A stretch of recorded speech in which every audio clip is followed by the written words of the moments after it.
Filannoo biyyoolessaa marsaa torbaffaa caamsaa 24 gaggeeffamuuf jiru irratti lammiileen Itoophiyaa umriin isaanii waggaa 18 fi isaa ol ta'e sagalee isaaniitiin mootummaa isaaniif ta'u hundeeffachuudhaaf kaardii filannoo fudhachaa jiru.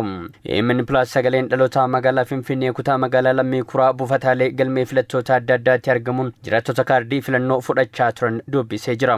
Jiraattonni kunneen mirga dimokiraasii heera mootummaan isaaniif laatametti fayyadamanii sagalee isaaniitiin mootummaa isaaniif ta'u filachuudhaaf ijaarsa sirna dimokiraasii biyyattii keessatti ashaara isaanii kaa'uudhaaf kaardii filannoo fudhatanii guyyaa sagaleen itti laatamu eegaa jiraachuu dubbatu. Jiraataan biyya kanaa kan ta'e lammiin kamiyyuu umriin isaa waggaa 18 ol taanaan mirga filus mirga filatamus akka qabu dimokiraasii bakka biraatti hawaa turre sana practice gochuuf itti fayyadamuuf kan nuti bakka kanatti argamnedha.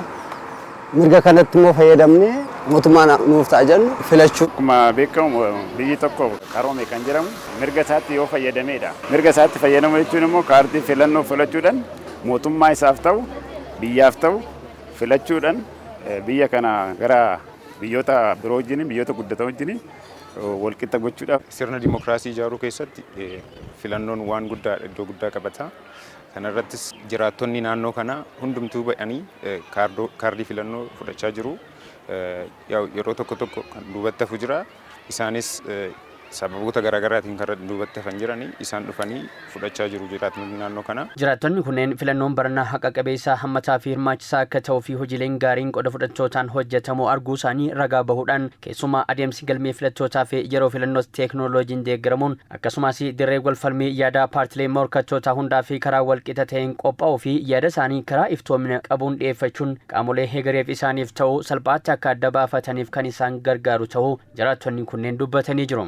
Paartiin dorgomtoota daqiiqaa qixa qoodatanii gaazexeessonni biyya keessa jiran qixa maaneej godhanii paartiiwwan adda addaa dhiyaatanii hamma akkaataa ittiin uummata isaaniitti dhiyaatanii nu filadha jechanii tarmeewwan isaanii uummatatti dhiyeessaa jiru. Kun immoo biyya kanaaf sirna dimokiraasii gadi dhaabuudhaaf bu'uura guddaa jennee ilaalla. Na yaadadha 2002 fi 1997 na yaadadha. Dhiibbaan mammii takka ture paartileen siyaasaa akkamittiin akka ari'atamaa turanii na yaadadha. Amma garuu yaada qaban gabaatti baafachaa jiru, yaada isaanii ibsachaa jiru, duula filadhaa gaggeessaa jiru.